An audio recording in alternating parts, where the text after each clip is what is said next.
si c'est important, le leadership dans le sport, puis on présume que ça va être important dans le sport professionnel parce qu'il y a beaucoup de coachs professionnels qui parlent de ça, mais c'est intéressant de se pencher là-dessus, de dire, mais qu'est-ce qui motive les athlètes professionnels à être des leaders quand il y a cette réalité-là de se battre pour sa job?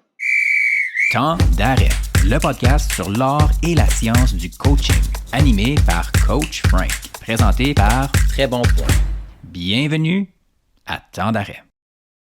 Épisode 115, la dynamique du football, la cohésion d'un sous-groupe et le sport professionnel avec Marc Glaude, PhD-C. Bonjour tout le monde, c'est Coach Frank qui est avec vous. Mon intention avec Temps d'arrêt, c'est de déconstruire tout ce qui touche de près ou de loin à l'art et la science du coaching. Parce que ma mission personnelle est de contribuer à la performance et au bien-être de tous les entraîneurs et entraîneurs francophones à travers le monde. Je pense que j'accomplis ça à travers la balado d'un côté, mais aussi au quotidien à travers mon travail de conseiller auprès des entraîneurs et des organisations sportives, mon poste de professeur à temps partiel à l'Université d'Ottawa et ma contribution à des études dans le domaine du développement des professionnels de la santé. Si tu es un nouvel auditeur ou une nouvelle auditrice de Temps d'arrêt, je t'invite à t'abonner, évaluer et commenter le podcast sur ta plateforme préférée parce que ça va grandement aider à propager la bonne nouvelle et à ce qu'on puisse continuer à faire ce qu'on fait de mieux, c'est-à-dire vulgariser, diffuser la science. Pour les auditeurs loyaux de Temps d'arrêt, je vous dis un gros merci et je vous invite à être un ami en partageant à un ami. Be a friend, tell a friend, comme ils disent en anglais. Ça prend 5 secondes et ça va contribuer au développement positif du système sportif ainsi qu'à ton propre développement positif, parce que quand on partage avec les autres, on co-crée de la valeur et si vous m'avez parlé récemment, vous savez que la co-création de valeur est importante à mes yeux. En parlant de co-création, l'épisode d'aujourd'hui va être particulièrement intéressant pour les personnes qui sont impliquées dans un sport d'équipe, les personnes curieuses à propos du leadership et surtout toutes les personnes impliquées dans le football. Mais je vous dirais, si vous n'êtes pas capable d'entendre parler des frères Kelsey, du football et indirectement de Taylor Swift. On n'en parle pas beaucoup, mais je pense que je vous invite à écouter un autre épisode parce que on parle quand même beaucoup de football parce que ça a été le sujet principal de l'étude principale de mon invité qui est Marc Glaude. En fait, au début de la conversation, on parle de l'importance d'étudier la dynamique de groupe dans le sport professionnel. Dans la suite de la conversation, on s'attarde particulièrement à l'interdépendance des positions au football et aussi brièvement dans les autres sports d'équipe comme le hockey et le soccer. Et à la fin de la conversation, on s'attarde au lien entre la cohésion et les résultats d'un groupe et même les résultats individuels. Et pour moi, Marc a été excellent à fournir des exemples concrets. Puis ça, c'est quelque chose que je vais faire davantage dans les prochains épisodes, c'est-à-dire de fournir ou d'essayer du moins de fournir des exemples concrets pour que vous puissiez bien comprendre là, comment est-ce qu'on met certains concepts en application sur le terrain et Marc a été excellent pour faire ça et c'est probablement en raison de sa biographie. C'est-à-dire que de 2012 à 2016, Marc a joué au football pour les Carabins de l'Université de Montréal en tant que joueur de ligne offensive tout en étudiant l'éducation physique. Il a remporté la Coupe Vanier en 2014 et a été sélectionné 2 fois dans l'équipe d'étoiles à RSEQ. En 2017, Marc a été repêché par les Saskatchewan Roughriders de la LCF, mais les blessures ont mis fin à sa carrière. Il est ensuite devenu entraîneur de la ligne offensive de l'équipe de football de l'Université McGill, tout en poursuivant une maîtrise en psychologie du sport. Son étude de maîtrise a été publiée dans le Journal of Applied Sports Psychology. En 2023, il a entamé un doctorat pour approfondir ses recherches sur l'amélioration de la cohésion dans les équipes de football. Alors tout le monde, je pense que la table est mise et je vous souhaite un bon podcast et surtout une conversation enrichissante à propos de la cohésion des sous-groupes dans le sport professionnel. Qu'est-ce que tu aimerais qu'il ressorte du podcast? Je suis content de parler de mon étude. Je suis surtout content de parler, mettons, du football d'un contexte un petit peu plus académique ou pré-académique dans ce sens-là. Je pense qu'il y a beaucoup surtout dans la littérature, je vois beaucoup de choses sur divers sports, sauf que le foot, il y en a pas beaucoup. Donc, je trouve ça le fun de pouvoir essayer de faire rayonner le football de ce côté-là. T'sais. Mm-hmm. Puis une perspective pré-académique, pour moi, c'est tellement riche parce que, tu sais, oui, il faut se fier à l'art du coaching, ce qui se passe sur le terrain, mais il faut aussi renforcer, tu sais, ce qu'on fait avec la science. Puis je trouve ça curieux ce que tu viens de dire parce que pourtant, le football est omniprésent dans les universités américaines, les universités qui produisent beaucoup de recherches. Pourquoi tu penses qu'il y a comme une dissonance ou une incohérence entre la prévalence du football dans les universités puis la prévalence du football dans les recherches? Ouais, je pense qu'il y aurait probablement assez de recherches dans le football, mettons du côté strength and conditioning. Ça, c'est probablement assez certain. Par contre, du côté plus psychologie du sport, puis moi, je suis plutôt dans le domaine de dynamique de groupe. Je pense qu'une des affaires qui fait en sorte qu'il n'y a pas beaucoup d'études dans le foot, c'est que c'est juste vraiment compliqué à étudier le football comme sport d'un point de vue dynamique de groupe. Si tu penses au hockey ou tu penses au soccer ou tu penses à d'autres sports d'équipe, euh, c'est pas mal interactif entre les différentes positions. Oui, il y a des spécialités entre les positions, mais tu sais, des défenseurs ou des attaquants au hockey, ça interagit assez souvent, ça pratique ensemble. Tandis qu'au football, il y a vraiment des grosses séparations entre chaque position dans l'équipe, que tu as quasiment des équipes à l'intérieur même de l'équipe. Puis ça rend ça pas mal difficile à étudier. Comme comment est-ce que tu vas rentrer dans une équipe de foot puis mesurer la cohésion quand tu sais qu'il va peut-être avoir des niveaux de cohésion qui diffèrent énormément de position à position. Donc, je pense que c'est des limitations dans le foot qui font en sorte qu'il y a moins de recherche là-dedans. Tout à fait. C'est vrai que maintenant que tu le dis, il y a quand même beaucoup d'études au niveau de la préparation physique, mais tous les autres aspects, il y en a un petit peu moins, alors que c'est vraiment important dans le succès d'une équipe. Ben là, on va en parler, toi puis moi, ensemble, justement, de voir à quel point c'est important. Mais quand tu disais ça, ça me faisait penser au soccer, où est-ce que, même si les attaquants puis les arrières, comme ils sont pas directement l'un à côté de l'autre sur le terrain au soccer, il y a quand même une interaction, puis à la limite, tu sais, si les habiletés sont très similaires. Mais Ouais. quand tu prends un joueur de ligne offensive, c'est-à-dire toi, la carrière que tu as eue, moi, secondaire de ligne / demi-défensif, comme on n'a pas les mêmes habiletés, on n'a pas la même stature non plus, malgré que mes épaules n'étaient pas si petites que ça là, à une certaine époque. Mais trêve de plaisanterie, c'est vrai qu'il y a comme une dissociation plus grande en ça. Puis, tu sais, juste le concept de dire qu'en réalité, l'offensive puis la défensive, c'est comme deux équipes distinctes. C'est comme deux équipes de basketball à la limite, puis même deux équipes de hockey, où est-ce que tu as 24-25 personnes de chaque côté du ballon qui, ultimement, à part les confrontations, interagissent pas tant que ça ensemble. Oui, exact. Puis l'attaque dépend de la défensive dépend de l'attaque pour le succès d'un match, là, pour gagner, pour gagner, mettons. Sauf que en réalité, en pratique, non seulement il n'y a pas beaucoup d'interaction ou pas beaucoup d'interdépendance pour accomplir des tâches, c'est que si moi je suis joueur de ligne à l'attaque et toi tu es un secondaire, ton succès peut vouloir dire une défaite de mon côté. Tu peux me battre sur un jeu puis ça fait en sorte que moi j'ai pas l'air bon. Après ça, je vais aller dans les réunions par la suite, on va regarder les bandes vidéo, puis là le coach il va me rentrer dedans à cause que j'ai pas bloqué coach Frank. Puis fait qu'il y a cette compétition-là en plus à l'intérieur même de l'équipe. De ce que j'ai entendu de ta carrière, et si je fais une rétrospective sur mes habiletés à blitzer le carrière, il y a des bonnes chances que ce scénario-là se soit jamais produit. Que tu aies gagné la majorité des combats parce que mes habiletés se trouvaient ailleurs. Mais au-delà de mes habiletés, puis de ton succès comme joueur, de t'être fait repêcher et tout ça, bon, tu viens tout juste de sortir dans ton doctorat, là, on en parlait un petit peu en pré-entrevue, tu viens de sortir de ton examen de synthèse, puis moi, je trouve ça toujours intéressant de parler à un étudiant au doctorat, un candidat au doctorat comme toi, qui viennent de terminer justement leur examen de synthèse parce que on est vraiment comme au top de la littérature parce qu'on a le droit de passer 1 mois, 2 mois, 3 mois, dépendamment des universités, sur un sujet précis. Et là, il y a une des questions que tu as reçues, que c'était ou laquelle il a fallu que tu étudies, qui était pourquoi est-ce que c'est important d'étudier les dynamiques de groupe dans le sport professionnel? Puis je pense que c'était peut-être même particulièrement au football, mais bref, je vais te laisser préciser. Fait que bref, je te renvoie la question que tu as eu à répondre dans un article de 20 pages, comme pourquoi c'est important d'étudier les dynamiques de groupe? Oui, c'est vraiment une bonne question. Évidemment, ça m'a pris 20 pages répondre à ça, comme tu as dit, donc je vais essayer d'être de synthétiser le plus possible.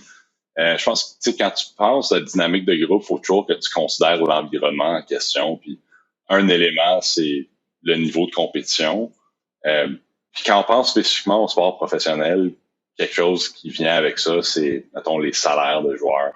Le fait que les joueurs peuvent se faire échanger, ils peuvent se faire signer, ils peuvent décider où est-ce qu'ils veulent jouer s'ils sont agents libres, puis sont super bons. Donc, ça crée beaucoup de dynamiques uniques, dans le sens, il y a beaucoup de littérature, mettons, sur comment, ou il y a de la littérature sur comment intégrer des recrues dans une équipe sportive. Puis le leadership des athlètes qui est nécessaire pour intégrer ces recrues-là dans l'équipe. Il y a beaucoup de ces études-là qui sont faites dans le sport universitaire. Puis c'est bien beau de dire, OK, c'est ça qu'on sait, on a besoin des athlètes leaders. Les coachs ont besoin de convaincre les athlètes qui sont des athlètes vétérans à enseigner aux jeunes, à être des mentors aux jeunes pour qu'ils apprennent c'est quoi le contexte, puis qu'ils apprennent les normes de l'équipe, puis qu'ils apprennent qu'est-ce qu'ils doivent faire pour avoir du succès. C'est bien beau dans un contexte universitaire, quand tu es un étudiant athlète de 4e année et que tu gradues à la fin de l'année et que tu vas plus être là l'année prochaine. Sauf que dans le sport professionnel, tu vas te battre contre ce jeune joueur-là éventuellement pour ton futur contrat. Donc, juste ça, c'est un exemple qui crée des dynamiques vraiment intéressantes que tu dis, ben, qu'est-ce qui motive? Si c'est important, le leadership dans le sport, puis on présume que ça va être important dans le sport professionnel parce qu'il y a beaucoup de coachs professionnels qui parlent de ça, mais c'est intéressant de se pencher là-dessus, de dire, mais qu'est-ce qui motive les athlètes professionnels à être des leaders quand il y a cette réalité-là de se battre pour sa job? Ben, je vais te la renvoyer, la question. Est-ce que tu t'es attardé justement au fait de qu'est-ce qui les motive, les athlètes, à être des leaders, justement, dans ces conditions-là, dans ces situations-là, dans ce contexte-là? Ben, on peut seulement vraiment, en ce moment, faire des hypothèses là-dessus. Puis une des choses que je pense, puis même puis on peut en parler plus en détail quand on parle, mettons, de ma thèse de maîtrise, mais une des affaires, par exemple, c'est, je pense que ça dépend de l'interdépendance de la position ou du sport dans lequel tu joues. Fait que, par exemple, moi, être un joueur de football, puis dans ma thèse de maîtrise, on a étudié les dynamiques de groupe sur la ligne à l'attaque. Puis tu le sais comme moi que la ligne à l'attaque, c'est assez unique comme position dans une équipe de foot où est-ce que d'habitude les joueurs sont tissés serrés, puis que la cohésion de groupe est super importante. Puis, tu peux pas avoir du succès sans que les 5 joueurs sur le terrain jouent bien ensemble. Donc, je pense que la motivation pour les joueurs vétérans à être des leaders venait justement de ça. C'est que mon succès individuel dépend tellement du succès du groupe, et le succès du groupe dépend du succès des jeunes joueurs, donc j'ai pas le choix. J'ai pas le choix, c'est dans mon meilleur intérêt d'être un leader. Par contre, est-ce que ça serait la même chose à une position où est-ce que c'est un petit peu plus individualisé? Probablement pas. Ouais, puis je pense que le mot-clé que tu amènes, c'est vraiment interdépendance. Parce que quand tu dis individualisé, tu sais, moi, je pensais, mettons, soit au secondaire, soit au demi-défensif. Tu sais, dépendamment du type de couverture, ben, tu sais, en bout de ligne, ton succès individuel ou ton succès collectif dépend pas vraiment des autres. Tu sais, c'est en bout de ligne, est-ce que tu es capable de suivre l'athlète qui est en avant de toi? Pas pour pas. Si oui, ben, comme ce que les autres font, ça change pas grand-chose à ton succès personnel. Mais alors que, puis je trouvais ça intéressant, tu connaissais quand même le football en lisant l'introduction de l'article ou je sais plus trop de quelle section, peut-être pas l'introduction de l'article en fait, dans l'introduction de la section résultats, c'est comme si tu parlais à la première personne, c'est pas la première personne, mais t'expliquais un peu la dynamique des joueurs de ligne offensive, puis comme il n'y a pas juste des coachs de football puis des chercheurs en football qui écoutent le podcast, je vais quand même prendre le temps de le décortiquer, puis je vais le faire parce que je pense que tu as un peu plus d'expérience comme joueur de ligne, fait que je suis peut-être plus près de l'auditoire quand vient le temps de jouer sur la ligne offensive, mais la section où est-ce que tu expliquais que tu dois travailler ensemble en unité de 5, déployer un schéma de bloc, et puis là, réagir en fonction de la défensive, tout en ne voyant pas la personne que tu essaies de faire avancer. Fait que le porteur de ballon est en arrière de toi. Toi, tu veux qu'il perce la ligne, qu'il se rende à 5, 10, 15, 20 verges pour un toucher. Mais en bout de ligne, tes seuls indices pour savoir comment te déployer, comment bouger, c'est ce qui se passe en avant de toi, puis tes collègues à côté de toi que tu vois pas vraiment en action. Tu sais, c'est quand même particulier où est-ce que l'objet principal de ta tâche, tu la vois pas. Tu sais? Fait que ça, c'est un point quand même important. Puis le niveau d'interdépendance, je pense qu'il est important. Avant d'aller plus loin dans les interdépendances, je pense que c'est important de faire la distinction entre le contexte universitaire et le contexte professionnel. Puis moi, une des choses qui m'interpelle beaucoup, qui est très différente, c'est le niveau de contrôle de l'entraîneur. Tu sais, comme le niveau de contrôle et le niveau de roulement est quand même assez différent, non? Oui, absolument. Tu sais, je pense que le niveau de roulement va être complètement différent. C'est sûr, il y a pas beaucoup de joueurs qui vont partir à la mi-saison dans le sport universitaire. Puis, en plus, comme tu as dit, le niveau de contrôle, c'est que dans le sport professionnel, tu vas avoir un directeur général qui s'occupe vraiment des membres de l'équipe. C'est qui va être dans l'équipe, qui va avoir des échanges. Là, bon, t'espères que le directeur général puis l'entraîneur-chef, ils ont une bonne relation, puis ils communiquent bien, puis qu'ils sont capables d'être sur la même longueur d'onde de ce côté-là. Mais c'est sûr que dans le sport universitaire, t'es l'entraîneur-chef, tu recrutes tes athlètes, ils rentrent, tu vas les avoir pendant 4 ans. Fait que tu peux développer un plan pour les développer comme athlète pour qu'ils puissent performer à l'année 3-4. Dans le sport professionnel, tu sais jamais tu vas avoir l'athlète pendant combien de temps. Là. Puis là, justement, tu amènes le rôle du directeur général, des dirigeants, justement, de la Ligue canadienne de football ou des dirigeants dans les sports professionnels ou quasiment professionnels. Ça peut être, on parle autant de Ligue américaine, à la limite, junior majeur. C'est un peu similaire au contexte universitaire, mais on va s'entendre, c'est quasiment professionnel de la façon que c'est géré là, au Québec et tout ça. Puis tantôt, tu parlais de qu'est-ce qui amène des athlètes professionnels ou qu'est-ce qui les motive à être des leaders. Comme, est-ce que tu as exploré un peu cette question-là? Puis est-ce que tu as un peu des hypothèses sur justement qu'est-ce qui amène des athlètes professionnels à vouloir être des leaders puis être des ambassadeurs auprès des autres athlètes? Je pense pas que j'ai pas une réponse en ce moment. Comme j'ai dit tout à l'heure, je peux peut-être comme lancer des hypothèses de l'avant. Je dirais que malgré tout, malgré le fait que des jeunes athlètes peuvent voler ton poste, si on veut, je pense que c'est quand même bien d'être reconnu comme leader. Puis je pense qu'il y a beaucoup de coachs, puis il y a beaucoup de directeurs généraux qui vont accorder de la valeur à quelqu'un qui a des habiletés de leadership. Donc, de démontrer ça, probablement être un positif. Et je pense également que la majorité des athlètes, surtout dans un sport d'équipe où il y a beaucoup d'interdépendance entre les athlètes, comprennent que tu as l'air mieux comme joueur individuel quand tu es dans une équipe gagnante. Puis je pense qu'ils comprennent que pour être dans une équipe gagnante, ça te prend des leaders. Donc, si tu es dans un rôle d'athlète vétéran, ben c'est probablement dans ton meilleur intérêt d'être un leader pour aider au succès de ton équipe. Puis je pense qu'après ça, ça peut t'aider à avoir une carrière plus longue. Tu sais, on peut penser justement je pense à il y a quelques années, quand le Canadien de Montréal s'est rendu en finale de la Coupe Stanley, il y avait des joueurs comme Corey Perry puis Eric Stahl dans l'équipe. Puis tu te dis, bon ben, qu'est-ce qu'ils font avec ces joueurs-là? Ces joueurs-là sont finis, ils ont plus les habiletés qu'il y avait avant. Qu'est-ce qu'ils font ici? Mais justement, ils étaient là pour leur qualité de leadership. Puis je pense que de démontrer ça, de démontrer ces capacités-là peut te servir à avoir une carrière plus longue.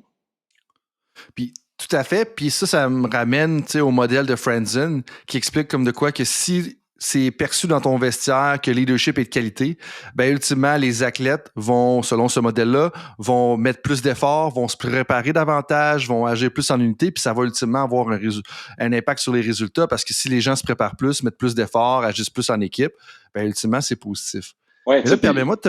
Vas-y, juste pour ajouter sur ce point-là, je pense que les entraîneurs et les directeurs généraux dans le sport professionnel, ils ont un rôle à jouer là-dedans. Je pense que s'il y a des athlètes qui démontrent des capacités de leadership, s'il y a de la valeur qui est attribuée à ça, puis qui garde ces joueurs-là dans l'équipe, qui les récompense d'une manière quelconque, c'est sûr que ça fait en sorte qu'il va y avoir plus de leadership qui va se développer au sein de l'équipe.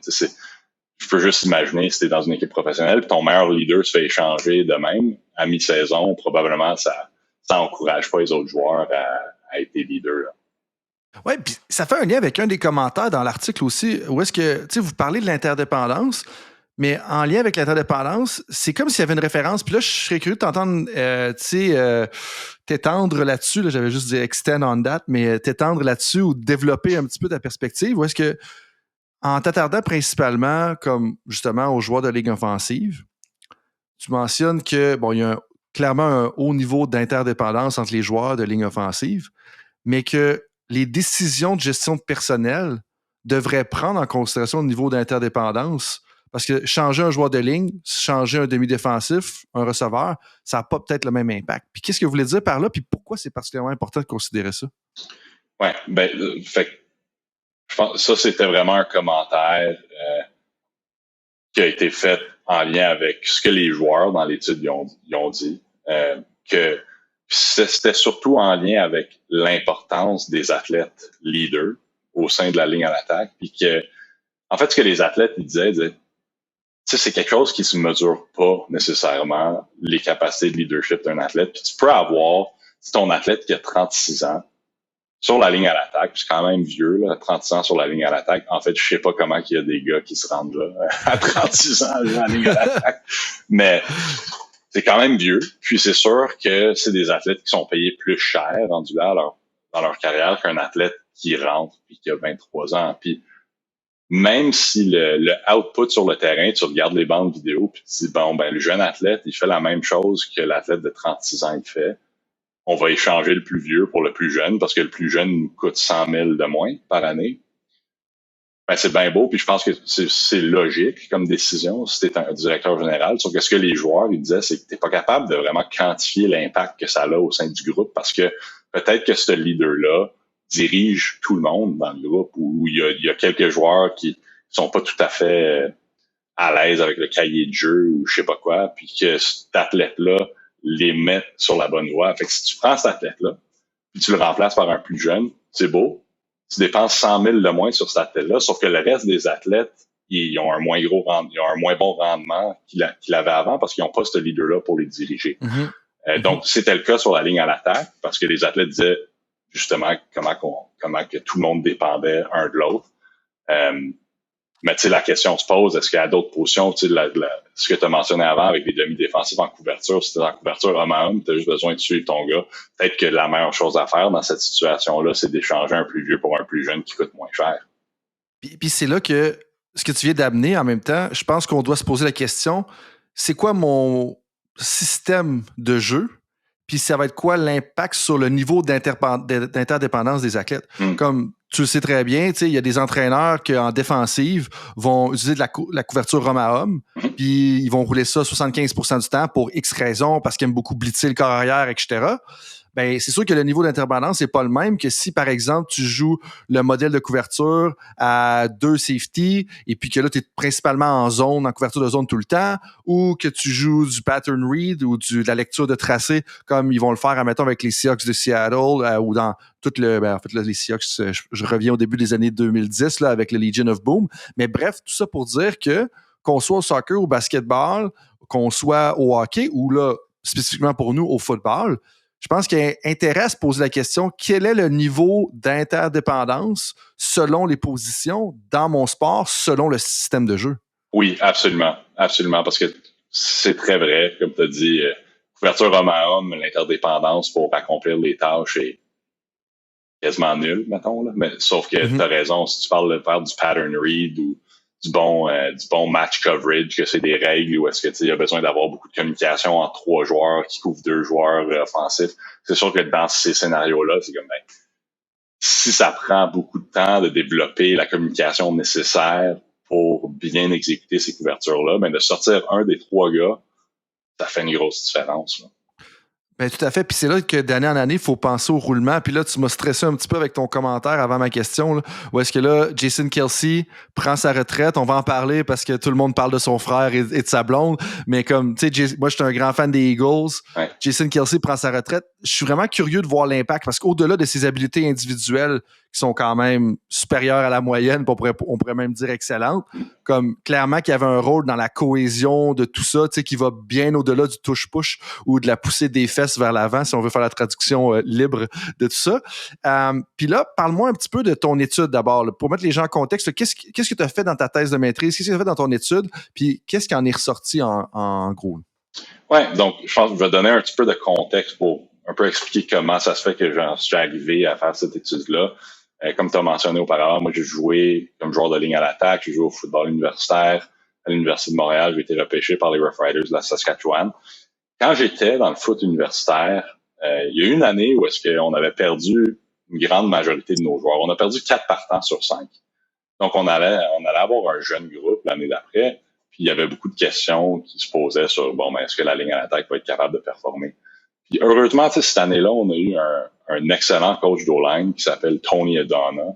Je sais pas si tu le connais, c'était ancien head coach au niveau collégial, directeur des sports à l'Université Bishop. Là, lui, il était dans une job pré-retraite, là, puis il coachait la O-line à l'Université de Montréal. Puis il a été exceptionnel là, avec du recul, je regarde ça, il a été vraiment exceptionnel à supporter l'autonomie de ses athlètes, puis aussi à avoir un style un petit peu plus démocratique, qui a fait en sorte qu'il y avait beaucoup de cohésion de groupe. Il nous donnait des choix, il y a plusieurs manières de bloquer un front défensif. Si on court un jeu de zone, il y a plusieurs jeux de pieds différents qu'on peut utiliser. Voici comment telle équipe dans la CFL le fait. Voici comment une autre équipe le fait. Je vous donne le choix de faire ce que vous voulez tant qu'on est sur la même page. Fait qu'on a vraiment développé une forte cohésion de groupe. Puis on a performé au-delà des attentes. On a gagné la Coupe Vanier cette année-là. Et tu le sais aussi bien que moi que tu peux pas gagner un championnat national au niveau universitaire si ta ligne à l'attaque ne performe pas bien. Donc, depuis ce moment-là, puis je suis rentré dans le coaching après ça, puis j'avais toujours un intérêt de dire comment il a fait ça? Comment ça se fait que cette cohésion de groupe-là nous a mené à performer au-delà des attentes? Donc, j'avais toujours un intérêt après ça à regarder comment que des coachs peuvent avoir un effet sur les dynamiques de groupe. Puis quand je suis arrivé à l'Université McGill, je suis arrivé comme coach à l'Université McGill, puis je suis tombé sur le labo de Gordon Bloom. Puis, en bout de ligne, j'ai été accepté à la maîtrise. Puis, on jasait ensemble de c'est quoi les études potentielles qu'on pouvait faire. Puis on a parlé de la ligne à l'attaque. Puis on a parlé de comment que la ligne à l'attaque est unique. Puis, il a dit, pourquoi pas faire une étude sur les dynamiques de groupe sur la ligne à l'attaque? J'ai dit, parfait, on fait ça. Puis, d'autant plus, j'ai des contacts dans le sport professionnel. Faisons ça dans le sport professionnel à cause qu'il n'y a pas beaucoup d'études qui sont faites dans le sport pro. Donc, c'est ça qui a fait que ça a abouti à ma thèse de maîtrise qui était sur étudier les dynamiques de groupe sur la ligne à l'attaque. On a recruté 6 participants, 6 joueurs de ligne à l'attaque dans la Ligue canadienne de football. Puis, on leur a posé plein de questions sur l'importance de la cohésion de groupe, l'importance du leadership, c'est quoi être un joueur de ligne à l'attaque. Puis, en bout de ligne, je pense que les grandes lignes directrices là, de ce qu'on a trouvé, c'est que les joueurs disaient que la ligne à l'attaque, c'est vraiment une équipe distincte à l'intérieur même de l'équipe de foot. Ça a une identité distincte, puis c'est important que les coachs reconnaissent cette identité-là. Donc, il y a quand même c'est intéressant de penser qu'il y a un équilibre entre reconnaître que la ligne à l'attaque est une unité distincte à l'intérieur même de l'équipe, tout en alignant cette identité-là avec l'identité complète de l'équipe. Tu peux pas avoir un mismatch de ce côté-là. Donc ça, c'était vraiment une chose intéressante de cette étude-là qu'on a trouvée. D'un autre côté, les athlètes ont mentionné qu'il y avait une importance particulière à la cohésion sur la ligne à l'attaque, probablement plus qu'à d'autres positions, justement parce que, comme on s'en est parlé, il y a beaucoup d'interdépendance à la position. Puis ça fait en sorte que c'est critique. Eux autres, ils ont dit que c'était critique d'avoir des vétérans au sein du groupe qui peuvent se servir en tant que leader pour vraiment clarifier les normes du groupe. Puis aider les recrues à s'intégrer dans un environnement unique, qui est le sport professionnel. Et pourtant, ce que tu viens tout juste de dire, quand tu dis que c'est essentiel d'avoir des vétérans, ça va pas justement à l'encontre de l'exemple que tu as fourni, qui traite justement, tu sais, quand vous avez gagné la Coupe Vanier en 2014, si je ne m'abuse, où est-ce que vous avez un groupe qui était relativement jeune, mais qui a quand même bien fonctionné ensemble? Oui. Je pense que c'est... Évidemment, je pense qu'il peut y avoir des exceptions à la règle. Je pense qu'également dans le sport universitaire, c'est parce que le laps de temps il est plus court. Fait que, on était un groupe qui était jeune. Par contre, on avait quand même des joueurs qui étaient en 3e année et qui connaissaient le contexte. Je pense que aussi dans le sport professionnel, c'est un contexte qui est pas mal compliqué, quand même pas mal complexe. Il y a beaucoup de dynamique en jeu avec des échanges de joueurs, tout ça. Puis je pense qu'également, t'as des joueurs qui jouent dans le sport pro pendant 15 ans. Donc, vu que c'est pas mal plus long, comme les joueurs qui ont 15 ans d'expérience, ils en connaissent pas mal plus qu'un joueur qui a 3 ans d'expérience. Tout à fait. Puis ça revient aux entraîneurs de dire que des fois, je pense que le plus gros avantage de certains entraîneurs, c'est juste parce que ça fait longtemps qu'ils sont dans la ligue puis ils ont tellement vu neiger que leur banque d'informations par rapport au style de jeu, au style de système, aux blitz qui peuvent être envoyés est plus grand. Ben oui, là, on peut penser à Bill Belichick qui a dit plein de fois, on l'a entendu plein de fois dire ça, c'est quelque chose que j'ai vu. On était rendu en 2017, puis il a dit ça, c'est quelque chose que j'ai vu en 1977, puis il était prêt à contrer ça parce que il avait vu ça. Ouais. Ben exactement, c'est un avantage. Puis la dynamique, je veux revenir à l'entraîneur, tu sais, tu parlais de Tony Adona, puis on n'est pas obligé d'aller dans le spécifique de son coaching en tant que tel, mais je pense que un élément qui va intéresser beaucoup de personnes, c'est qu'il y avait un style démocratique. Et là, tu es allé au point de dire comme il vous permettait de choisir le style de jeu de pied. Puis sans rentrer dans le détail, tu sais, de où est-ce que tu places tes pieds comme un joueur de ligne offensive, moi, je suis curieux de savoir comment ça se déploie parce que OK, c'est une chose de dire, hey, vous pouvez choisir votre style de jeu de pied, mais là, est-ce que c'est les 5 joueurs peuvent prendre le jeu de pied qu'ils veulent ou c'est comme on le choisit? Est-ce qu'il essaie de vous influencer puis de vous dire, non, ben regarde, lui, il est clairement meilleur, mais il y en a 3-4 que tu peux utiliser? Comme, je suis vraiment curieux de savoir parce que dans plein de sports, comme il y a des non, la façon dont je veux que tu attaques la ligne, le baseline quand tu es au basketball, c'est ça. La façon dont je veux que tu fasses tel coup de pied renversé au karaté, c'est ça. Je suis vraiment comme curieux de savoir comment ça se déployait puis comment il vous a donné de l'autonomie puis jusqu'à quel point. Ouais. Ben, tu sais, je pense qu'il a vraiment fait une bonne job de nous donner de l'autonomie tout en nous donnant une structure quelconque. Puis ça rentre très bien dans le modèle de Majo et Valorant, de coaching à sport à l'autonomie, où est-ce que tu veux donner des choix, sauf que tu veux tout de même donner une structure, parce que si c'est juste free for all, les chances sont que ça va pas marcher, et c'est pas bon pour personne. Donc, il faisait une bonne job de nous donner des options. On regardait des bandes vidéo, par exemple, puis mettons, nous autres, on courait un jeu de zone au sol, puis il montrait des bandes vidéo de, OK, les Argonauts de Toronto, ils utilisent telle technique. Puis là, il y avait des bandes vidéo de leur coach, comment que leur coach coachait ça. Puis eux autres, ils font ça. Puis là, les Alouettes, ils font de même. Puis les Lions de BC, ils font comme ça. Puis ils nous montraient des exemples différents. Puis là, après ça, on avait 3-4 options, mettons, de jeux de pied différents.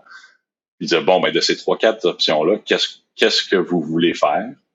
Ça me dérange pas. Vous pouvez faire n'importe quel tant que tout le monde est sur la même page. Tant qu'on fait la même chose, on peut le faire. Puis là, fait que là, on en choisissait un. Ça arrivait des fois, on en choisissait un, puis on se plantait, là, puis ça marchait pas. Puis là, on revenait la semaine d'après ou 2 semaines après, puis on disait, on pense pas que ça marche. On pense pas que ça marche. Puis là, ils disaient, OK, c'est beau. Fait que là, on peut dire, ça marche pas, on va passer à la prochaine. C'est quoi la prochaine qu'on veut faire? Fait que c'est sûr, ça a pris un petit peu plus de temps à avoir quelque chose qui fonctionnait à 100 000 à l'heure. Sauf qu'une fois qu'on l'a trouvé, à peu près à la mi-saison, là, ben on performait mieux qu'on arrivait à performer s'ils nous avaient juste dit c'est comme ça qu'on le fait dès le début. Et ça te permet d'atteindre ton apogée quand ça compte, c'est-à-dire vers la fin de la saison, vers les séries éliminatoires. Mais tu sais, il y a plusieurs niveaux à ce que tu viens de dire. Parce que pour moi, c'est tu donnes un choix, tu délimites les paramètres, puis tu dis le paramètre / notre valeur, c'est on veut travailler en équipe. Fait que, tu sais, vous pouvez choisir ce que vous voulez, mais c'est tout le monde ensemble. Fait que là, le message est fort. Tu sais, c'est subtil puis c'est indirect parce que, tu sais, des fois, c'est comme dire à toute l'équipe, non, on travaille en équipe, let's go, faut se tenir les coudes. Le dire, / après ça, l'autre option qui est de, OK, on a des choix à faire, le dénominateur commun, le paramètre que je vous donne, la limite que je vous donne, c'est tout le monde doit être d'accord. Fait qu'indirectement, tu renforces le travail d'équipe et là, tu reviens et tu forces les gens à communiquer puis à travailler ensemble. Comme pour moi, c'est très fort. Mm-hmm. Ouais, tu sais, puis je pense, avec du recul, là, le plus que j'étudie, le plus que je plonge dans la psychologie sportive, le plus que je me rends compte à quel point il était sage comme coach. Quand il nous coachait, je me disais, ben, ça fonctionne. Il y a de quoi qui fait qu'il fonctionne bien, puis j'adore ça, faire partie de ce groupe-ci. Mais je savais pas nécessairement les raisons. Comme athlète, je savais pas nécessairement les raisons derrière ça, sauf que clairement,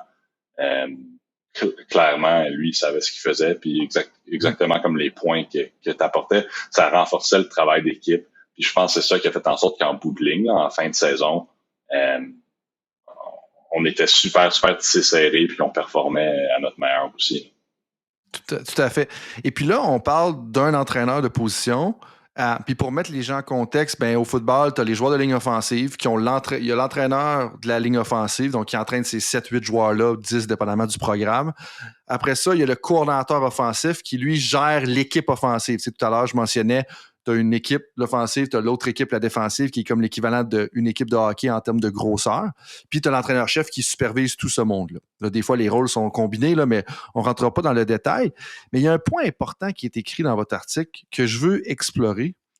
C'est qu'il semble avoir un constat à travers les 6 participants qu'il doit y avoir une relation non hiérarchique entre le coordonnateur offensif et l'entraîneur de la ligne offensive. Ouais.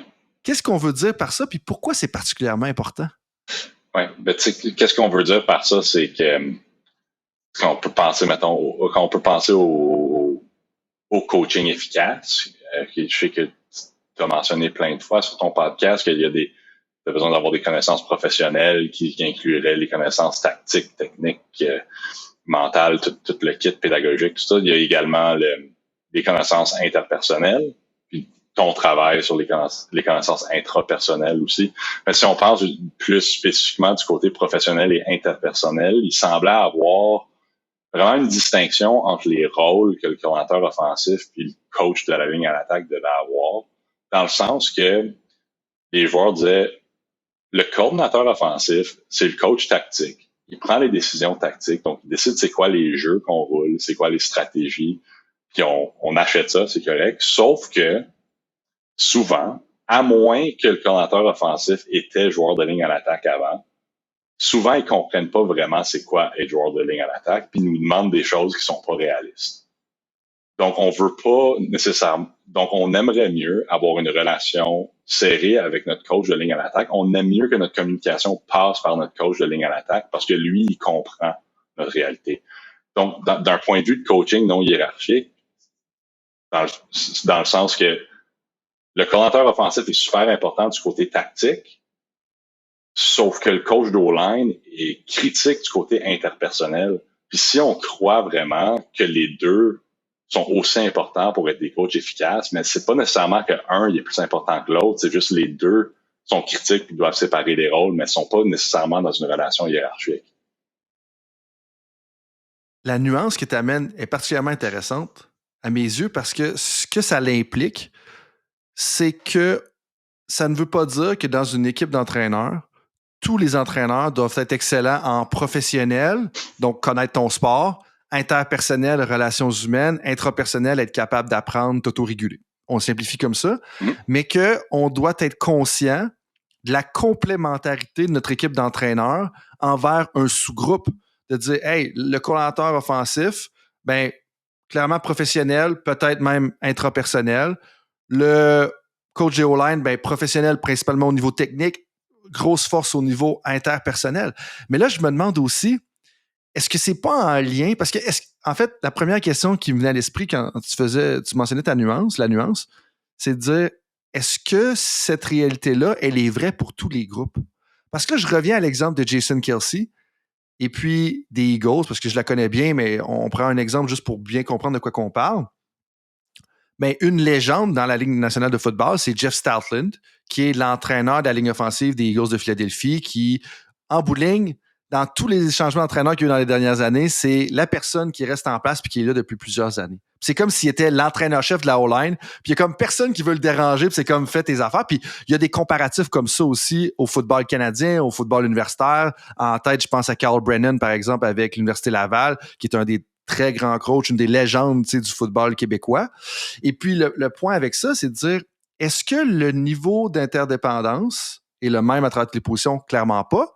Mais là, on parle d'intraposition, mais là, on pourrait même aller, est-ce que le niveau d'interdépendance coach, joueur est le même à toutes les positions? Puis là, après ça, est-ce que la relation du coordinateur devrait être aussi non hiérarchique avec toutes les positions?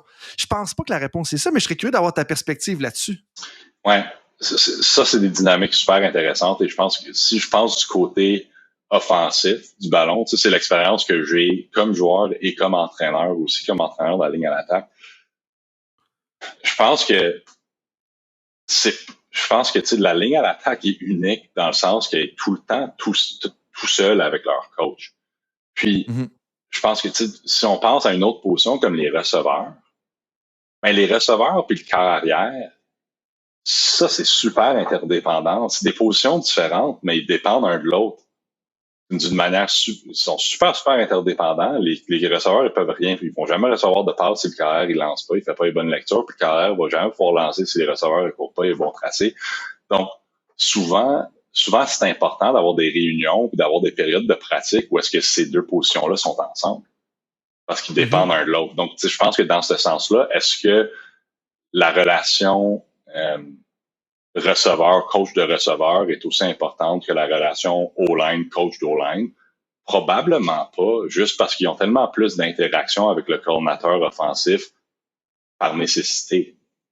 Ouais. Et puis après ça, là, si on amène à l'autre niveau, tu sais, qui fait un lien avec la conclusion que vous avez ressortie ou le résultat, tu sais, quand on parlait de la relation non hiérarchique entre le coordinateur offensif puis l'entraîneur de la ligne offensive, ben probablement que la relation, elle peut être plus hiérarchique entre le coordinateur offensif puis l'entraîneur des receveurs. On n'est pas en train de dire d'être des dictateurs puis être autoritaire, c'est pas ce qu'on dit, c'est pas du bon leadership en 2024. Est-ce que ça a déjà vraiment été du bon leadership? Ça, c'est une autre conversation. Mais le point avec ça, c'est de dire que probablement que il y a une plus grande hiérarchie, puis que c'est plus sain d'avoir une relation plus hiérarchique entre le coordinateur offensif puis le coach des receveurs, parce que le coordinateur offensif, gérant l'interdépendance receveur-corps arrière, ben, il est plus dans un mode de dicter ou d'encourager fortement à travailler sur certains aspects pour le coach des receveurs, par exemple. Puis c'est peut-être pas le cas. Puis tu sais, à certains endroits, ça me fait penser maintenant au front défensif. Donc, quand on est au football, tu as les joueurs de ligne défensive, tu as les secondaires, ben ils vont travailler en unité de 7, généralement, ça peut être 8, ça peut être 6, pour arrêter les courses de l'adversaire. Donc, il y a quand même une grande interdépendance. Puis moi, quand j'étais entraîneur des secondaires au niveau universitaire, je suis là quasiment 8 ans, tu sais, une des choses que je disais tout le temps, ta job comme joueur, comme secondaire, c'est de donner raison aux joueurs de ligne défensive. C'est-à-dire, le joueur de ligne défensive fait une erreur, ben toi, à un moment donné, fais pas juste le niaiseux puis rentre pas juste dans le derrière de l'autre, tu sais, va ailleurs puis comble son erreur. Fait que probablement que l'interdépendance là est plus grande. Et là, c'est peut-être que le coach des secondaires ou le coach de la ligne défensive, dépendamment de la dynamique, est important. Puis là, on peut aller aussi loin qu'on voudrait, toi puis moi, dans le football, puis on peut y aller, puis c'est correct. Mais ce que je veux surtout souligner avec cette nuance-là, puis ce monologue-là, c'est de dire que puis c'est ce que j'ai réalisé en lisant ton article, que je pense que j'avais pas réalisé avant. C'est que, le niveau d'interdépendance n'est pas le même à toutes les positions. Ça, pourtant, c'était évident, mais j'avais peut-être pas mis les mots là-dessus. Mais la relation entraîneur de position, coordonnateur, n'est pas la même pour toutes les positions puis pour toutes les unités dans une équipe. Et là, ça m'amène à un autre point. Pensons au soccer, pensons au hockey. Ben, tu sais, au soccer puis au hockey, tu as la périodisation tactique. Ça veut dire que, bref, tu veux coacher le système de jeu, mais tu vas regarder beaucoup les interdépendances. Oui. Mais je me demande si on pense assez aux interdépendances. On les coach. Clairement qu'on coach les receveurs à collaborer avec le corps arrière à collaborer avec les receveurs. Clairement que ça se fait. Mais je suis pas sûr à quel point qu'on est délibéré par rapport à ça. Puis c'est là que tu reviens, tu sais, quand tu disais mon expertise, mon intérêt, comme dans le savoir intrapersonnel, il faut être délibéré là-dedans. Puis je pense qu'on le laisse des fois au hasard parce qu'on n'en est juste pas conscient. Oui, ouais, absolument. Je pense pas qu'on est vraiment délibéré là-dedans. Puis il y a de la littérature plutôt du côté plus psycho-organisationnel qui donne vraiment des suggestions sur des types d'interdépendance, puis basé sur ces types d'interdépendance-là, c'est quoi la meilleure approche pour du goal setting, pour donner des objectifs, puis après ça, c'est quoi la meilleure manière de donner des rétroactions là-dessus. Donc, s'il y a un groupe qui est, on pense à la ligne à l'attaque, qui est super interdépendant, c'est important de donner des objectifs de groupe, puis c'est aussi important de donner des rétroactions de groupe. Donc, c'est important de garder ce groupe-là ensemble. Sauf qu'il y a des positions, puis on peut penser à comme tu as parlé, la ligne défensive puis les secondaires. La dynamique que tu as expliquée, c'est une interdépendance, mais plutôt séquentielle.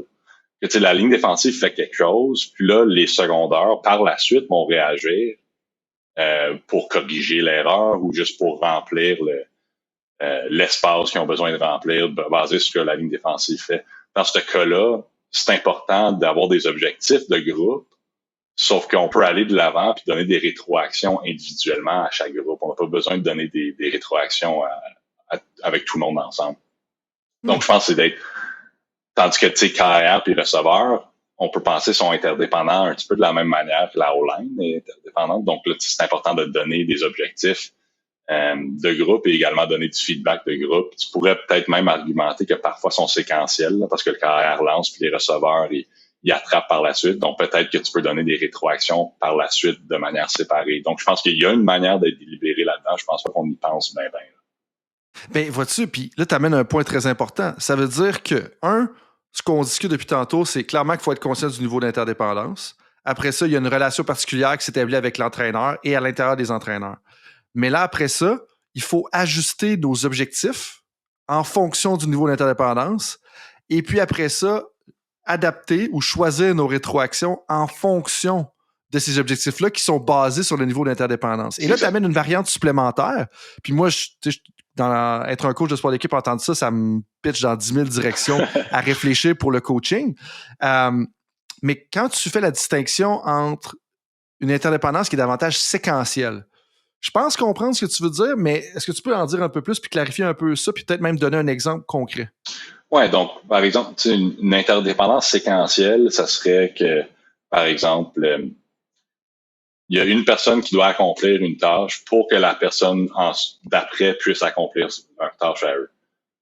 Donc, par exemple, la ligne à l'attaque doit bloquer pour que le porteur de ballon puisse frapper une brèche puis gagner le premier jeu. Par exemple, ça serait plus séquentiel. Tandis que la ligne à l'attaque, c'est pas séquentiel, ça se fait de manière simultanée, de tout leur travail ensemble. OK. Puis là, ça m'amène au hockey de dire, est-ce que c'est séquentiel? Par exemple, tu fais une sortie de zone, tu as le défenseur qui va amener la rondelle, mais est-ce que c'est séquentiel de dire que pour qu'il puisse faire sa première passe, il faut que l'attaquant ait bien fait sa manœuvre en zone neutre pour être capable d'être dans une position de recevoir la passe, ou on est plus dans une interdépendance similaire au line, où c'est que c'est quasi simultané? Ouais, je dirais que ça serait plutôt simultané dans ce cas-là. C'est moins... Ouais, je dirais que c'est plus simultané. Je pense que c'est parce que tout se passe en même temps tout de même. C'est vrai que on peut y penser vraiment en profondeur puis délimiter des situations où est-ce que c'est plus séquentiel que d'autres.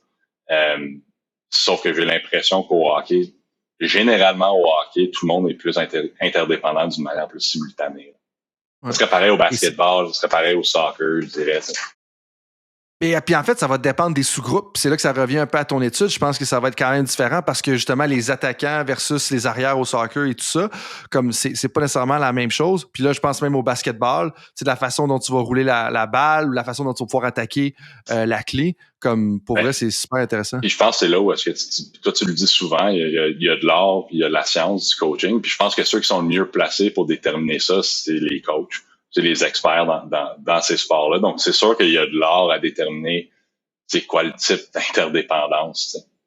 Tout à fait. Et là, le lien d'objectif, puis la raison pour laquelle je posais la question, c'est parce que je travaille avec un coach de hockey en ce moment. Ben, en ce moment, la saison est pas mal finie, là.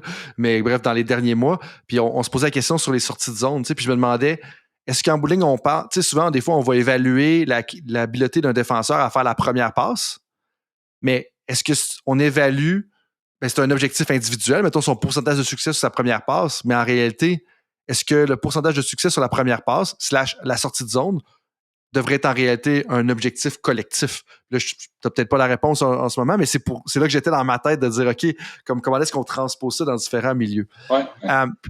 Puis là, si je reviens un peu plus à ton étude, c'était inévitable que j'allais faire des liens avec les autres sports parce que c'est juste comment mon cerveau il fonctionne. C'est bien parfait. Puis parle-moi un peu d'un moment pendant lequel, tu sais, en fait, une des choses que je me pose, une de mes interrogations ou une des choses sur lesquelles j'étais curieux en lisant l'étude ou l'article, c'était un petit peu un moment où est-ce que, tu sais, parle-moi d'un moment un peu où est-ce que tu as été surpris par les propos ou les commentaires des participants.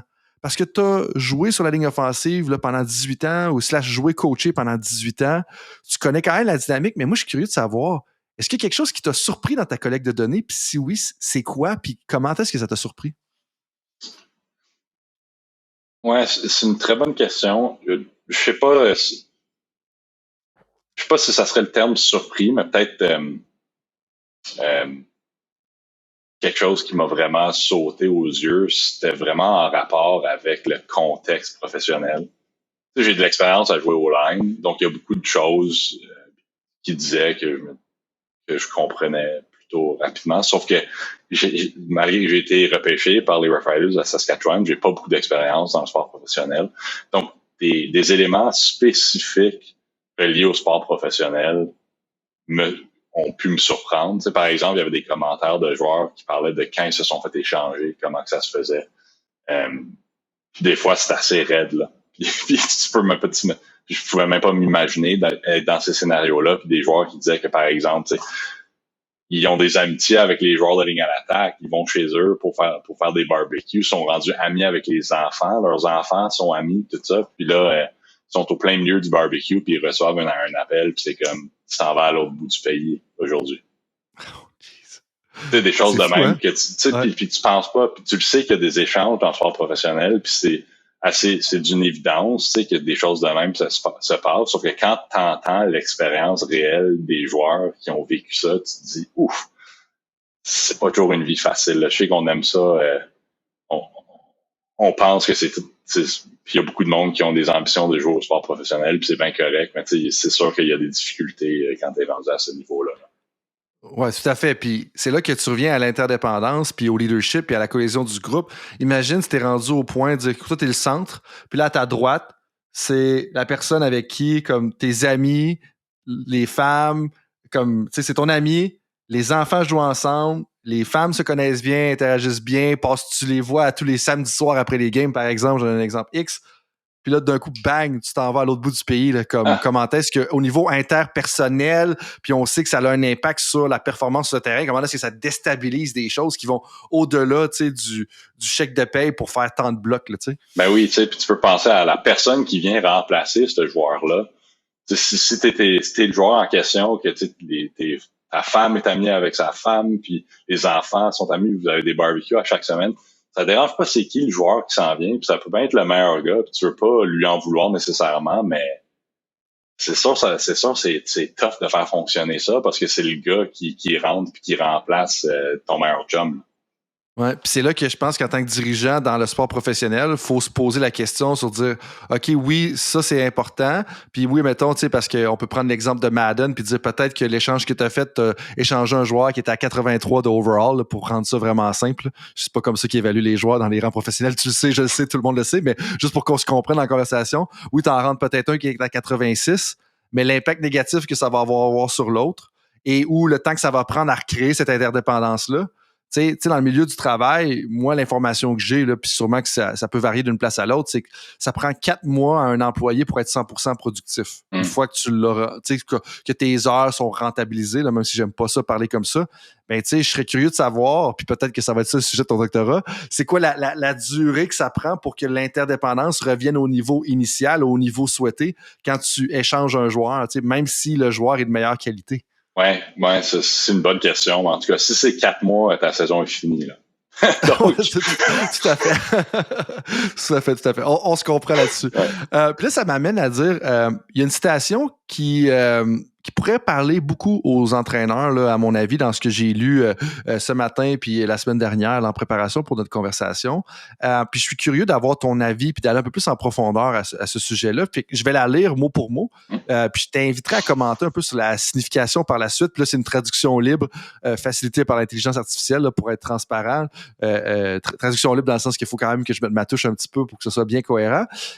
Puis ce qui est écrit dans votre article, c'est que les découvertes actuelles améliorent notre compréhension de la littérature en suggérant que, bien que la cohésion ne conduise pas à de meilleures performances individuelles, une cohésion de groupe accrue, donc augmentée, dans les équipes sportives professionnelles pourrait entraîner des performances supérieures lorsque la conception des performances par les membres du groupe n'est pas liée aux statistiques individuelles, mais plutôt aux résultats du groupe. Donc, qu'est-ce que ça veut dire, ça? Puis, c'est quoi les implications? Oui, bonne question. Ça, c'est plutôt en lien avec une étude qui a été faite auparavant sur la relation entre la cohésion de groupe et la performance dans le sport professionnel. C'est une étude qui a été faite avec des athlètes de basketball professionnels en Europe. Fait qu'ils ils ont mesuré la cohésion de groupe, mais ils ont également mesuré la performance. Puis ils ont trouvé que la cohésion mène pas à la meilleure performance, sauf que la meilleure performance mène à plus de cohésion. Donc, la relation, c'est performance qui mène à la cohésion. Par contre, ce qu'ils ont utilisé comme mesure de performance, c'était des mesures individuelles. Donc, c'était des points, des rebonds, toutes les mesures individuelles que tu peux avoir au basketball. Puis, ils ont utilisé l'argument de dire les joueurs au basketball sont évalués par les statistiques individuelles. Donc, puis c'est ça qui détermine le temps de jeu. Donc, c'est ça qu'on a utilisé. Puis, leur argument après ça, ou leur conclusion, c'était les joueurs qui ont des meilleures statistiques individuelles reçoivent plus de temps de jeu, ce qui fait en sorte qu'ils ont une meilleure perception de cohésion de groupe, cohésion d'équipe, elles sont plus impliquées avec le jeu, sont plus impliquées dans l'équipe. Ce qui a bien du sens. Sauf que nous autres, malgré que ce soit une étude qualitative, tous les participants disaient non, la cohésion du groupe est nécessaire pour qu'on performe. On ne pourrait pas performer sans ça. Puis il semblait dire que la relation, il suggérait que la relation était cohésion même la performance. Donc ça a apporté la réflexion à mais comment ça se fait que dans deux contextes différents de sport professionnel, on a des résultats qui sont un petit peu différents. Puis je pense, puis notre conclusion ou notre réflexion, c'était il n'y a pas de statistiques individuelles sur la ligne à l'attaque. Les seules statistiques qui existent, c'est vraiment des statistiques de groupe, puis tu juges la ligne à l'attaque basée sur des choses comme le nombre de sacs qui sont donnés, puis le nombre de verges au sol, puis toutes ces affaires-là. Donc, vu que c'est pas des statistiques individuelles qui déterminent le temps de jeu, sauf qu'un facteur qui va déterminer le temps de jeu sur la ligne à l'attaque, c'est ta capacité de travailler avec les autres. Que dans un contexte de ligne à l'attaque où est-ce que la performance n'est pas basée sur des statistiques individuelles, la cohésion est certainement importante pour avoir de la performance par la suite. Mm-hmm. Mm-hmm. Donc, c'est ça vraiment la conclusion. Fait que c'était basé sur cette étude-là aussi. Puis là, je suis en mode réflexion parce que je me dis, dans le milieu professionnel en ce moment, puis si on pense particulièrement à la NFL, tu as comme tout ce système de notes là, qui est comme public un petit peu, là, les Pro Football Focus, puis tout ce qui va autour de la performance individuelle. Puis l'affaire, c'est que ça, c'est des statistiques, comme on va dire, un peu plus de processus parce qu'on va juger comme l'exécution de ta responsabilité, de ton alignement. Là, mais là, c'est vraiment boiteux ce que je viens de faire comme lien. Là. Mais tu sais qu'en bout de ligne, on fait un lien plus avec la performance de groupe, donc le nombre de verges au sol, le nombre de sacs accordés, et que ça, dans le fond, ça devrait être prioritaire pour la gestion des joueurs de ligne offensive. Super. Puis là, si on reste justement dans les joueurs de ligne offensive puis la dynamique un petit peu, une autre chose que vous mentionnez, c'est qu'il est particulièrement important de maintenir de la stabilité dans l'équipe d'entraîneurs, surtout pour la ligne offensive ou la ligne à l'attaque, comme tu le dis si bien. Donc, pourquoi est-ce que c'est important est-ce que c'est particulièrement important de maintenir la stabilité du coaching staff de la ligne à l'attaque? Ouais, la première chose, c'est ça prend du temps pour que tout le monde comprenne c'est quoi les attentes du coach. Donc ça, c'est la première chose. Puis je pense que si ça peut prendre plusieurs mois, ça peut prendre la saison au complet pour savoir c'est quoi les attentes du coach, ou de développer des liens entre le coach puis les athlètes, puis qu'il y a des normes de groupe qui se développent, qui laissent la meilleure performance, qui permettent la meilleure performance du groupe.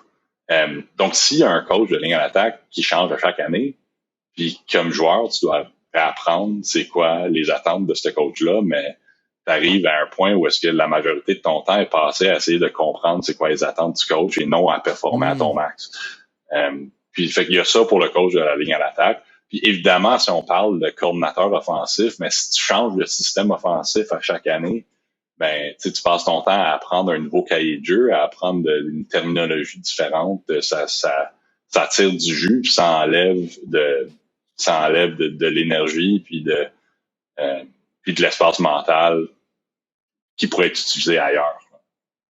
Et puis là, tu viens de parler des normes de groupe. Ouais. C'est quoi le rôle des vétérans? Puis est-ce que vous êtes penché là-dessus justement de dire, hey, c'est quoi le rôle des vétérans dans l'établissement des normes du groupe? ça semblait être primordial. Ça semblait être pas mal les vétérans qui avaient le rôle le plus important pour clarifier les normes de groupe. Évidemment, ça part un petit peu du coach. Si tu penses dans une situation au sport universitaire ou même professionnel que tu as le même coach pendant plusieurs années qui est là, si tu as donné l'exemple des Eagles, la Philadelphie tantôt, mais ça peut partir du coach, puis tu as les joueurs vétérans qui comprennent ça, sauf que surtout dans un milieu comme dans la CFL, et les joueurs expliquaient qu'il y avait un roulement de coach. Un moment donné, c'est que les normes du groupe ont besoin de venir des vétérans parce que tu peux pas te fier sur le coach qui change à chaque année. Parce que tu ne sais jamais si le coach va être là l'année d'après. Donc, il faut que ça parte des joueurs. Puis les joueurs qui connaissent le mieux le contexte, qui connaissent ce que ça prend pour avoir du succès sur le terrain, qui connaissent les habitudes de travail nécessaires pour avoir du succès, c'est les vétérans. Donc, faut que ça parte d'eux. Puis, qu'est-ce qu'on veut dire par des normes de groupe? Donc, c'est des comportements qui sont attendus du niveau du groupe. Donc, les rôles, ça serait vraiment, tu parles d'un rôle, ce serait des comportements individuels, des attentes individuelles pour des athlètes. Fait que, par exemple, un leader, là, c'est un rôle de leadership, c'est un comportement individuel. Les normes de groupe, c'est quoi les comportements qui sont attendus du groupe au complet? Fait que, par exemple, est-ce qu'on reste après la pratique, puis on regarde le film, on regarde les bandes vidéo de la pratique immédiatement après la pratique pendant 1 heure pour analyser plus en profondeur ensemble. Ça, ce serait une norme de groupe. Puis, est-ce que ça peut aller jusqu'au point de dire de la façon dont on va exécuter un éducatif? Fait que, mettons, est-ce qu'on le finit, est-ce qu'on fait, mettons, OK, oui, il y a un cône qui est là, puis on va aller une verge plus loin que le cône, tu sais, ça peut aller aussi détaillé que ça. Là. Absolument, oui. Puis ça, pour moi, je pense que c'est important de le souligner parce que des fois, en tant qu'entraîneur, on veut encourager les vétérans à prendre un rôle de leadership. Mais dans le fond, ce que tu viens de souligner, c'est qu'une des choses on devrait encourager, c'est encourager les vétérans à clarifier c'est quoi les normes du groupe au niveau collectif, les comportements attendus pour l'ensemble des joueurs par rapport aux différents aspects pour s'assurer que ce soit le plus rapide possible dans l'intégration. Parce qu'on sait que si les attentes sont claires, ben, généralement, la performance a plus de chances de se réaliser. Oui, absolument. Puis je pense aussi à une autre chose, puis ce que j'ai entendu souvent dans le milieu du sport, puis c'est que souvent, quand il y a des problèmes à l'intérieur d'une équipe, il y a un manque de leadership. Sauf que c'est quand même quelque chose de facile à dire. Hein? Il y a un manque de leadership et un manque de leader, puis on blâme ça sur les leaders. Sauf que le leadership implique influencer du monde vers quelque chose, vers un objectif, vers des normes. Donc, s'il n'y a rien qui est clarifié, s'il n'y a pas d'objectifs qui sont clarifiés, s'il n'y a pas de normes qui sont clarifiées, ben les leaders, ils influencent le monde vers quoi? Vers où? Donc, c'est de donner de la place aux vétérans, de clarifier des normes de groupe, ben, par la suite, ça leur permet d'exercer du leadership. Oui, et ce que tu mentionnes, c'est que les objectifs ou amener les gens vers quoi, c'est pas juste gagner la Coupe Grey ou marquer 30 points par match. Ça peut être influencer les gens à comme rester après la pratique pour regarder les vidéos parce que ça, c'est une des normes de notre groupe. Ça peut être de, hey, nous, quand on finit nos éducatifs, oui, ils disent de faire 5 verges, mais à chaque fois, on va faire 6 verges, tu sais, pour bâtir notre endurance, pour bâtir notre mindset, notre mentalité, etc. Donc, puis ça, je pense que c'est important parce que souvent, ce que j'entends du moins des entraîneurs, quand je les rencontre particulièrement pour les premières fois, c'est que comme, OK, ben non, nous, on en a des objectifs, puis on leur dit que c'est ça les attentes. Un peu, tu leur parles des résultats, tu leur parles de, OK, on veut gagner le championnat, mais les normes sont importantes, puis c'est important qu'on mentionne aux vétérans que tu as un rôle à jouer là-dedans. Oui, parce que ça revient à des objectifs. Tu parles de gagner la Coupe Grey, gagner la Coupe Vanier, puis c'est comme, bravo, c'est l'objectif de tout le monde. T'sais. Fait que ça va pas te distinguer de personne de un, puis de deux, c'est des objectifs de résultats qui ça te donne pas d'informations sur comment te comporter à tous les jours. Fait que quand tu parlais des normes, tu parlais d'aller une verge plus loin, faire des choses de ce genre-là, ça revient à établir des objectifs plus de processus que tu peux faire à tous les jours. Puis je pense que l'entraîneur là-dedans, par exemple le coach d'O-line là-dedans, a un rôle à jouer où est-ce que il y a des objectifs d'équipe, il y a des objectifs de résultats, c'est super important. Après ça, encourager les vétérans, encourager ceux qui sont tes leaders à établir des normes Mais après ça, de les aider à faire le lien de est-ce que ces normes-là vont nous servir à atteindre nos objectifs de résultats? Puis comment est-ce qu'ils vont nous servir pour tout rattacher ensemble? Oui, tout à fait. Et puis là, tu sais, on parle de cohésion, on parle de cohésion d'un sous-groupe.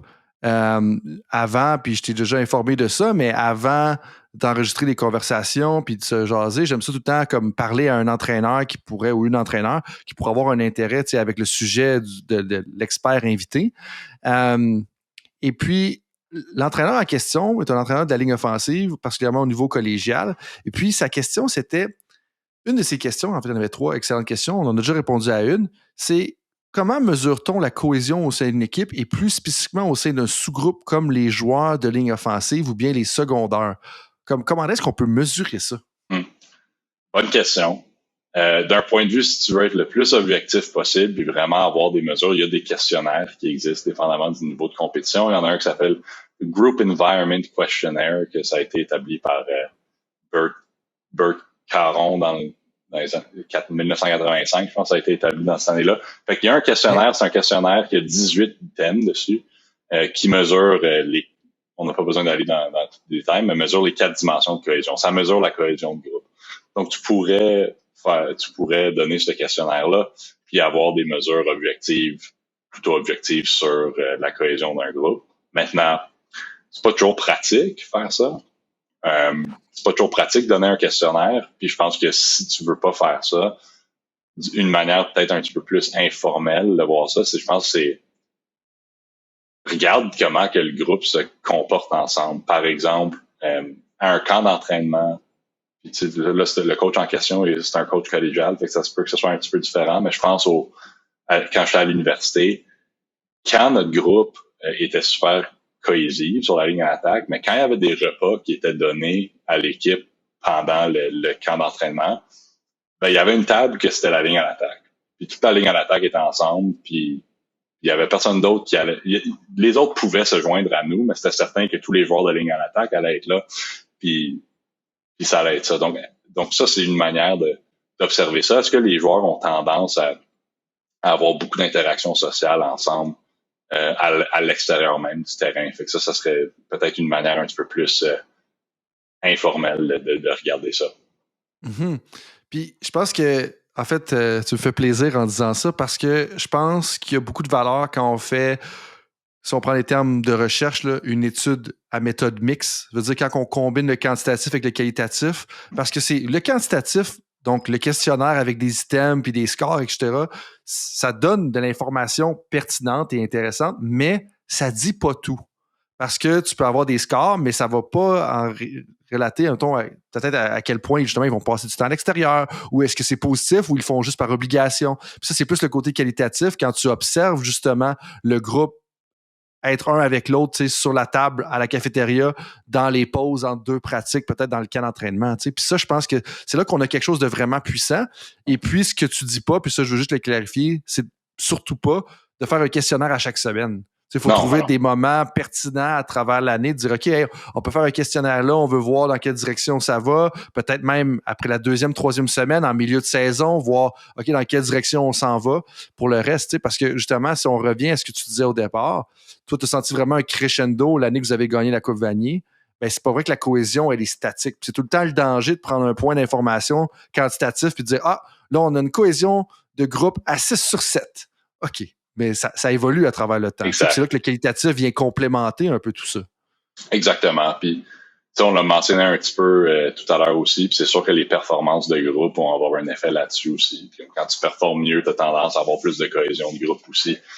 Donc, il y a ça. Puis une chose que j'aimerais rajouter aussi, c'est de dire, si tu donnes un questionnaire, tu pourrais avoir des mesures de cohésion qui sont élevées. Tu dis, OK, on a une cohésion de 6 sur 7, ça va super bien. Mais ça se peut que ce soit pas nécessairement positif non plus. Dans le sens que la situation que j'ai décrite tout à l'heure, où est-ce que je parlais de le crescendo de cohésion avec la ligne à l'attaque à l'Université de Montréal, tout s'est fait d'une manière volontaire de la part des joueurs. Donc, tout le monde avait son mot à dire. Tout le monde pouvait donner son opinion. tu pourrais avoir une situation où est-ce que tu donnes un questionnaire de cohésion puis que la mesure est élevée, sauf que c'est négatif parce que personne n'est nécessairement d'accord, ou il y a du monde qui sont pas nécessairement d'accord avec ce qui se passe dans le groupe, sauf qu'il y a un élément de ce qu'on appelle groupthink qui se passe, parce que tout le monde se sent forcé à juste accepter le statu quo. Donc le monde pourrait dire oui, le groupe est super cohésif, on travaille tous dans la même direction, sauf qu'il pourrait y avoir bien des athlètes qui sont pas satisfaits avec ce qui se passe, puis ils ont peur de donner leur opinion sur le sujet parce que, je sais pas, il y a un coach qui est trop autocrate, par exemple. Puis, c'est que dans le fond, tu es forcé à agir dans cette direction-là, tu te sens vraiment obligé. Puis c'est là que ça renvoie, selon moi, au leadership et à la culture qui est établie par l'entraîneur-chef, de dire à quel point c'est démocratique. Puis on n'est pas en train de dire qu'il faut qu'on fasse voter les joueurs sur toutes les différentes décisions, mais de dire à quel point ils sont considérés et se sentent considérés là-dedans, parce qu'on peut tout faire la même chose, tout rester après la pratique, mais ça ne nous tente vraiment pas, on le fait pas, comme ça devrait te tenter jusqu'à un certain point parce que c'est ton travail, là, surtout au niveau professionnel, mais en bout de ligne, si tu décides de le faire versus si tu te fais dire que c'est ça qu'il faut que tu fasses, c'est pas la même dynamique. Puis là, on revient au jeu de pied tout à l'heure. C'est comme vous avez choisi un jeu de pied, peut-être que vous seriez arrivé au même résultat ou au même choix si ça avait été imposé par le coach, mais c'est beaucoup plus positif parce que vous avez décidé de le faire. Exact. Super intéressant. Ouais. Et puis là, si j'embarque avec la dernière question de l'entraîneur, on y a touché un peu indirectement à travers toute la conversation, mais l'entraîneur veut savoir, il trouve qu'on complimente souvent la cohésion d'une équipe après un événement, que ce soit en lien avec la victoire ou la défaite. On a gagné parce qu'on se serrait les coudes, on a perdu parce qu'on ne travaille pas ensemble. Selon ce que tu as entendu dans ton étude, puis plus tes lectures, plus ton écriture pour ton examen de synthèse, c'est quoi l'impact, toi, ou t'en es où par rapport au niveau de l'impact de la cohésion sur le succès d'une équipe? Ouais, c'est vraiment une bonne question. C'est un sujet qui est assez compliqué, puis je pense pas qu'il y a pas de réponse très, très claire là-dessus, mais on peut en discuter puis mettre de l'avant des hypothèses. Regarde, c'est sûr que, comme on a parlé dans un groupe qui est super interdépendant, la cohésion est importante pour atteindre la performance. Si on pense à la ligne à l'attaque, c'est important. Par contre, c'est certain que la performance mène à une meilleure cohésion aussi. Puis je vais mettre une hypothèse de l'avant. J'ai pensé à ça quand tu m'as envoyé les questions en préparation au podcast. Puis je me suis dit, la cohésion implique les perceptions des individus à comment est-ce que le groupe est tissé serré vers la poursuite de ses objectifs. Fait que ça, c'est une des composantes de la cohésion. Puis je pense qu'il n'y a aucune manière de contourner que dans le sport, un des objectifs, c'est de gagner. Puis un des objectifs, c'est de gagner un championnat. Puis on peut bien dire, on va se concentrer sur le processus, puis on devrait le faire, sauf qu'en arrière-plan, il y a tout le temps, on veut gagner un championnat, puis on veut gagner des matchs. Et c'est un incontournable.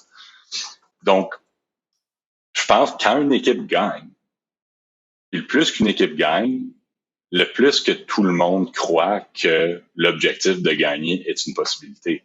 Donc, nécessairement, une cohésion va se créer parce que tout le monde croit dans le potentiel de cet objectif-là. Donc, tout le monde va être aligné vers cet objectif. Donc, je pense que c'est pas négligé. Puis, je pense qu'il y a beaucoup d'équipes, puis on l'entend souvent, des équipes qui gagnent un championnat, de dire on a gagné parce qu'on était tissé serré, puis on était super cohésif, puis c'est quel bon groupe, puis ça, puis ça. Puis je dis pas que la cohésion a pas eu un rôle à jouer là-dedans, mais c'est bien certain que le groupe était cohésif si on gagnait un championnat, parce que c'était inévitable. Ouais, c'est comme la cohésion amène plus de résultats, les résultats amènent plus de cohésion. Fait que là, c'est comme un cercle vicieux positif qui amène à ça. Et le danger là-dedans, moi, quand tu penses à ça, je pense à, mettons, certains entraîneurs qui viennent de finir leur saison, qui ont eu des très bons résultats. Mais c'est comme, OK, oui, la cohésion a un impact, mais il ne faut pas donner trop d'importance à ça. Pas que c'est pas important, mais dans le sens que ça n'explique pas tout ce qui s'est passé. Exactement. Vas-y. Exact. Je pense que les deux équipes qui sont en finale, sont dans le championnat national, ou les équipes qui sont dans le dernier 8, tout ça se pourrait très bien que ces 8 équipes-là ont les mêmes niveaux de cohésion.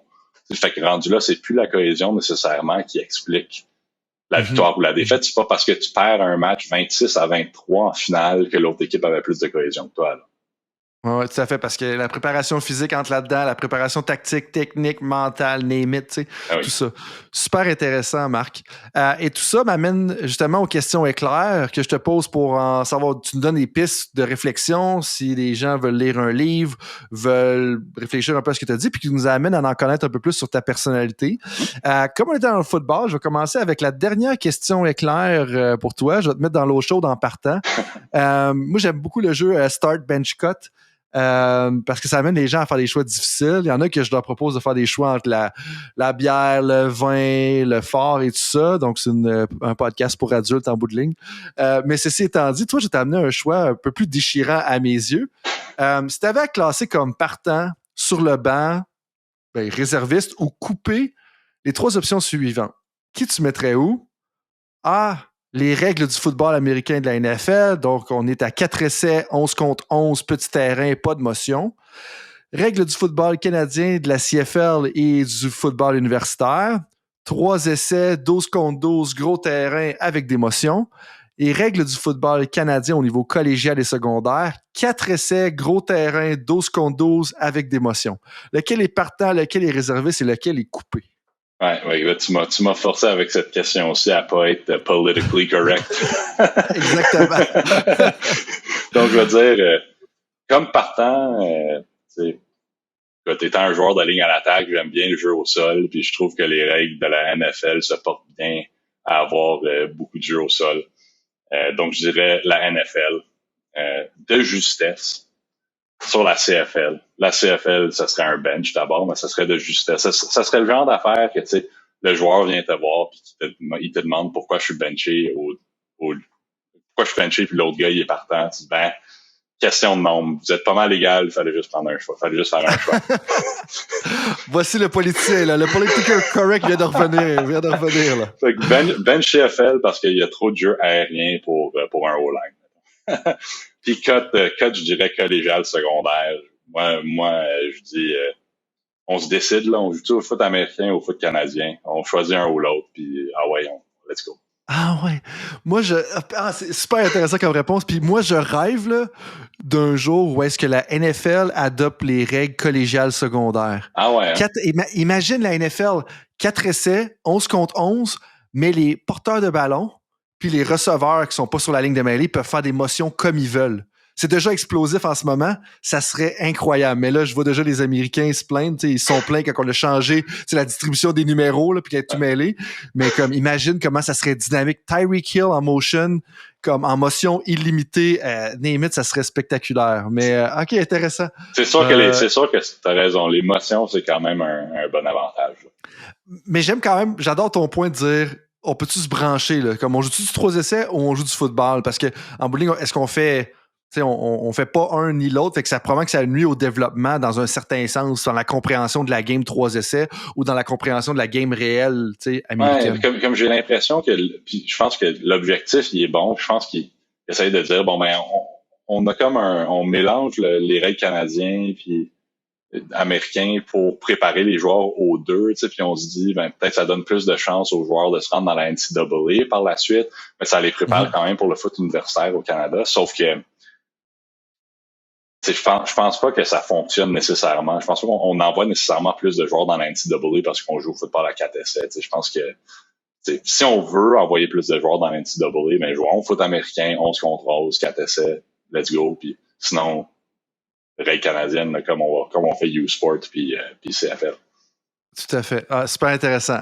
Ouais, si je reviens aux questions plus traditionnelles, quel livre que tu as lu et que tu recommanderais peut-être le plus en ce moment? Ouais, je recommanderais... ça reste un petit peu en lien avec la conversation d'aujourd'hui, puis on parlait de normes, puis comment que ça revient, mettons, aux objectifs de processus. Je recommanderais le livre The Score Takes Care of Itself de Bill Walsh. Avec un ancien coach des 49ers, coach légendaire qui a gagné 3 Super Bowls, qui a créé le West Coast Offense qui est encore utilisé aujourd'hui d'ailleurs par les Chiefs et d'autres équipes. Donc vraiment un bon livre sur comment, si tu te concentres sur les processus au jour le jour, les résultats vont venir par soi-même. Puis pour l'avoir lu également dans le temps qu'on avait des livres audio en format CD, donc ça existait pour ceux qui sont peut-être les plus jeunes générations, comme ça va au-delà du football. Tu parles du West Coast, puis oui, il était avant du West Coast, mais tu vois qu'il était vraiment avant-gardiste dans sa conception du coaching à l'époque. Puis dire qu'il a failli pas avoir la job, là, justement, parce que son ancien propriétaire a appelé, là, selon Michael Lombardi, son ancien propriétaire appelait les autres équipes pour lui dire que c'était un mauvais entraîneur puis de ne pas l'embaucher. Puis il a fallu qu'il refasse son chemin pour trouver lui-même sa voie. Puis c'est vraiment spectaculaire. Ouais. Dernière question pour toi. Je vais y aller avec, si tu veux mettre une citation sur un Jumbotron dans un stade de football, ce serait laquelle et qu'est-ce que tu aimerais que les gens comprennent? Donc, la citation que je mettrais serait la force du groupe est l'individu et la force de l'individu est le groupe. Puis c'est une citation qui vient de Phil Jackson, ancien coach dans la NBA.